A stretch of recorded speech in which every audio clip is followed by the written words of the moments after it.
No, I mean, Secretary of State. It's like, these guys are not the brightest bulbs in the tree, Cheryl. Cheryl, I got to run. I'm sorry, but thank you for the call. Thanks for being with us today. We'll be back tomorrow, same time, same place. In the meantime, don't forget democracy is not a spectator sport. It requires you, all of us, but that includes you. So get out there, get active, tag, you're it. Have a great afternoon. Be good to yourself and the folks around you. Stay safe. And I'll catch up with you on the other side tomorrow.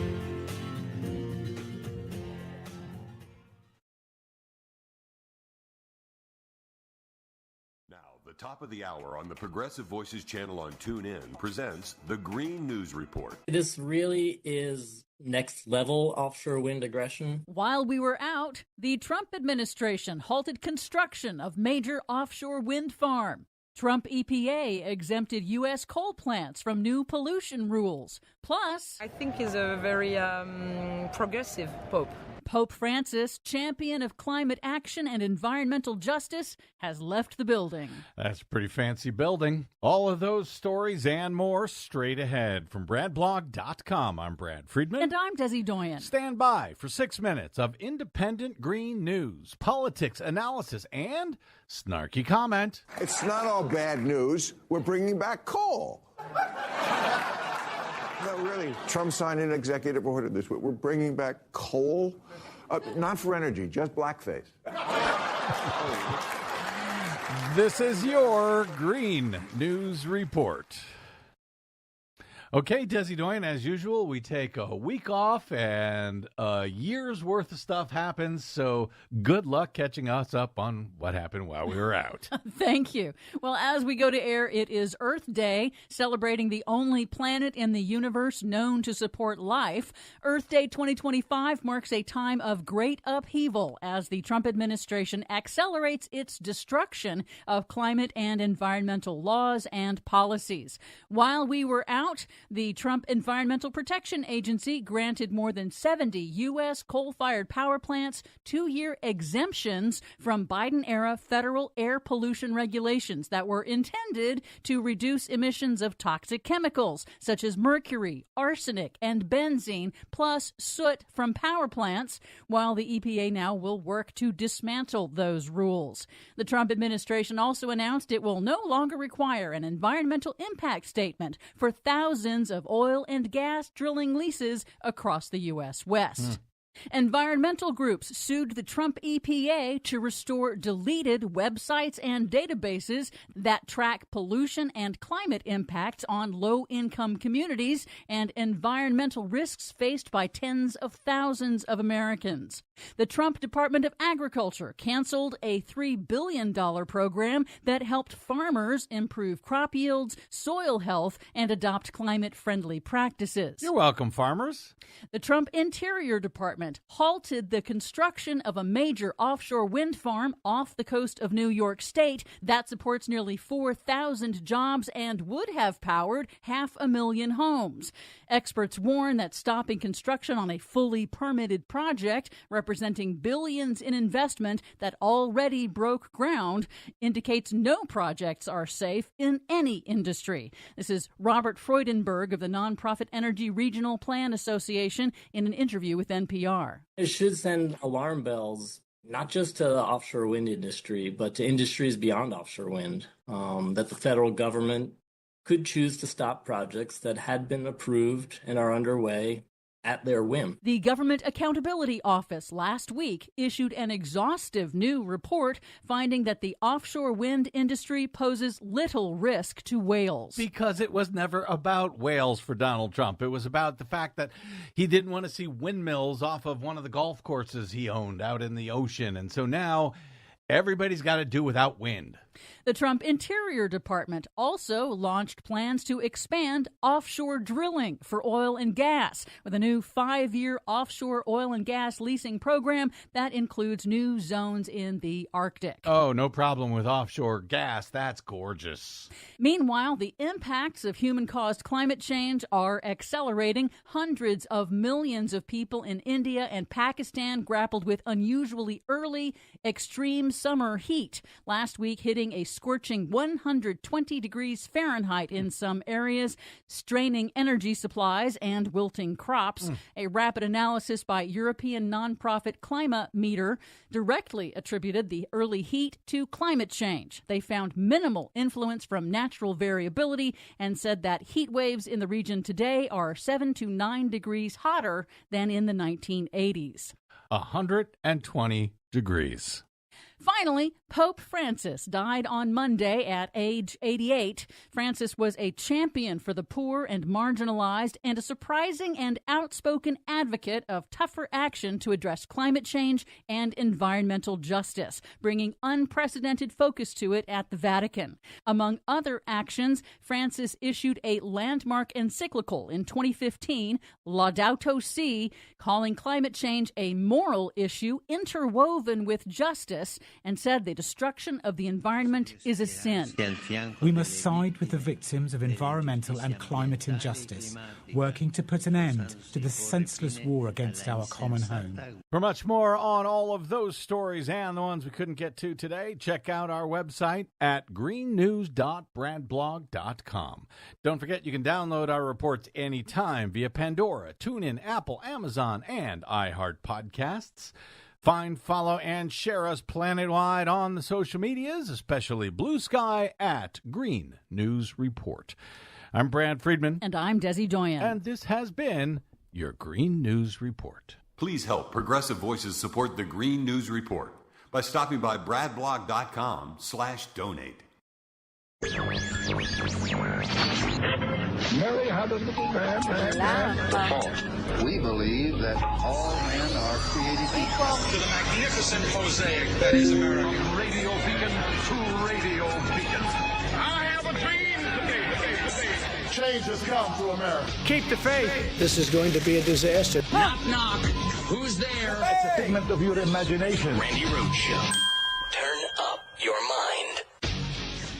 Secretary Kristi Noem was out to dinner with her kids and grandkids Sunday when her bag with $2,000 to $3,000 in cash was allegedly taken. The DHS press office says she was planning to buy her family dinner and Easter gifts, and that's why she had so much cash on hand. Now it's all gone. The Secret Service assigned to protect her last night aren't saying anything about how it happened or who the suspect is. Tell NBC that just before 8 o'clock last night, the suspect was able to sit at the table next to Secretary Noem's, slide her purse toward him with his foot, and walk out with it. Okay, what part of Homeland Security doesn't she understand?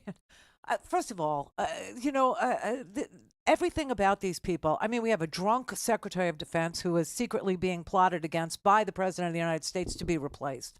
And the only entity, I should say, that has that story is NPR, where Donald Trump wants to, close them down anyway. So I say to NPR, go for it.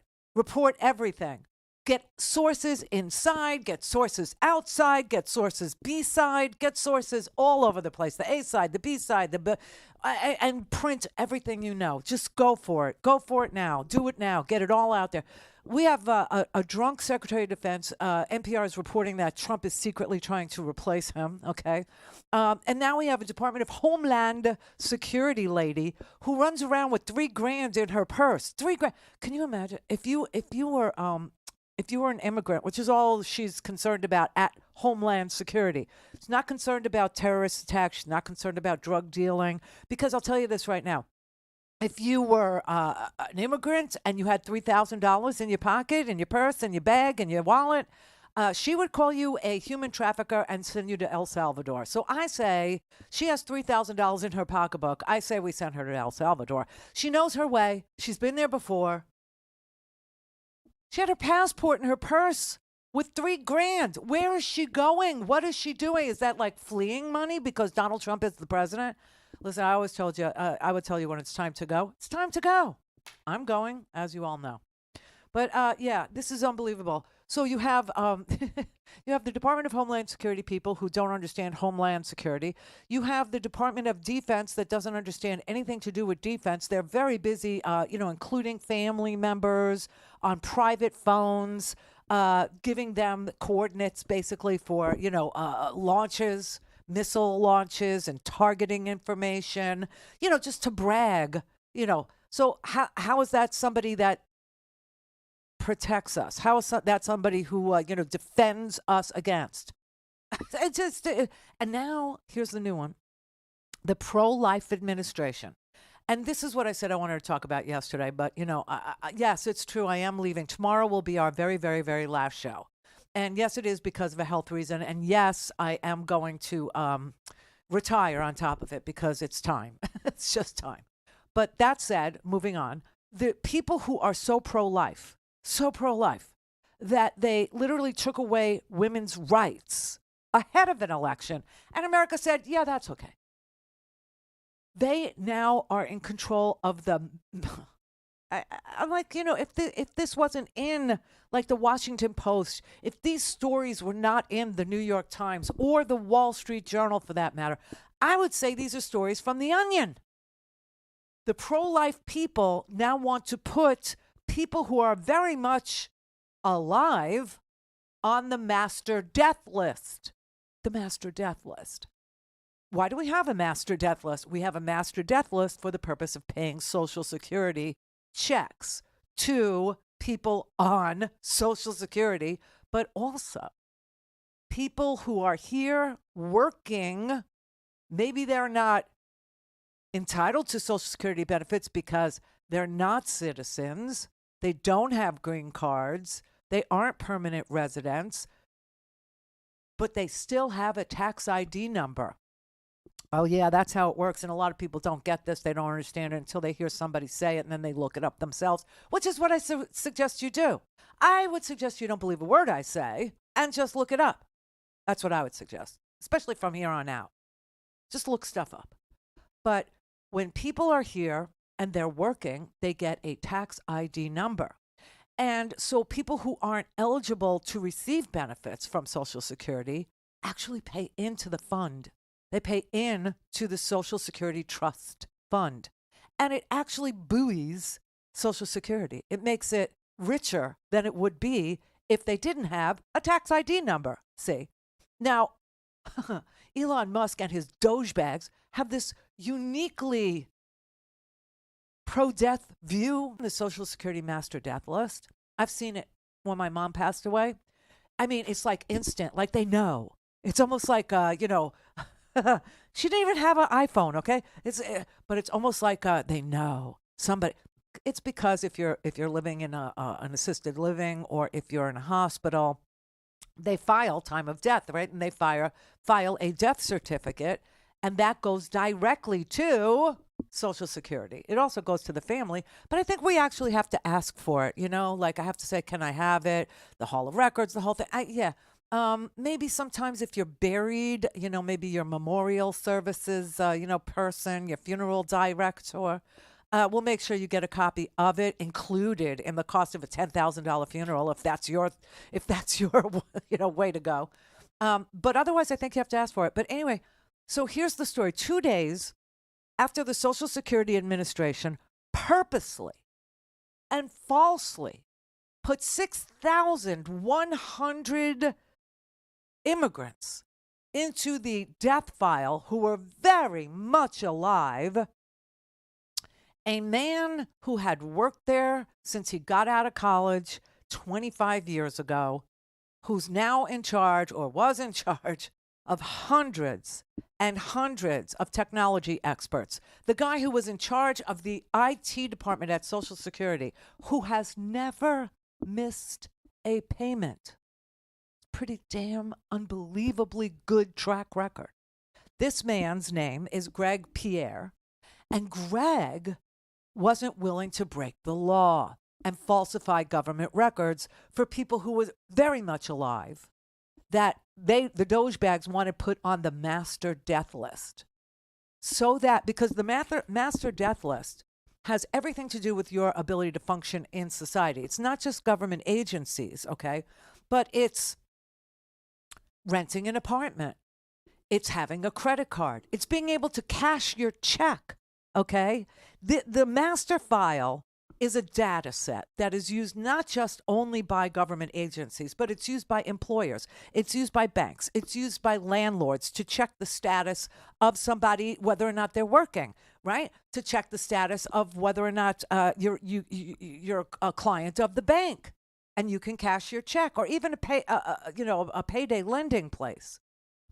You're on the master death list. You can't function in America or any place else in the world for that matter. And this man, Greg Pierre, who oversaw a staff of hundreds of tech people, said, no, I'm not doing it. I am not going to falsify government records so that these people, these immigrants that they hate, who have committed no crime. See, they ran out of people who committed crimes like on day one.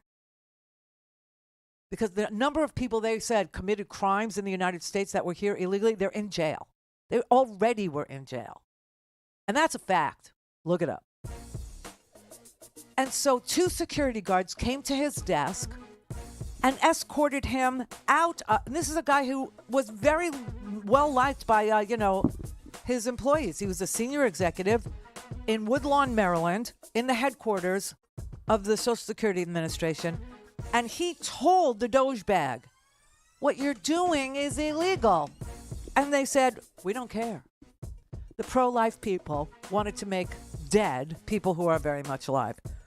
So the Department of Homeland Security lady gets her purse stolen with $3,000 and a passport and her card that clears her into the Department of Homeland Security in her bag by a guy who sits next to her in a restaurant and takes her bag from under the table. She's really good at security.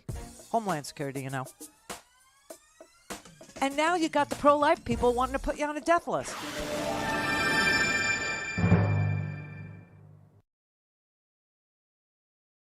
Clear for takeoff. Randi Rhodes. RandiRhodes.com.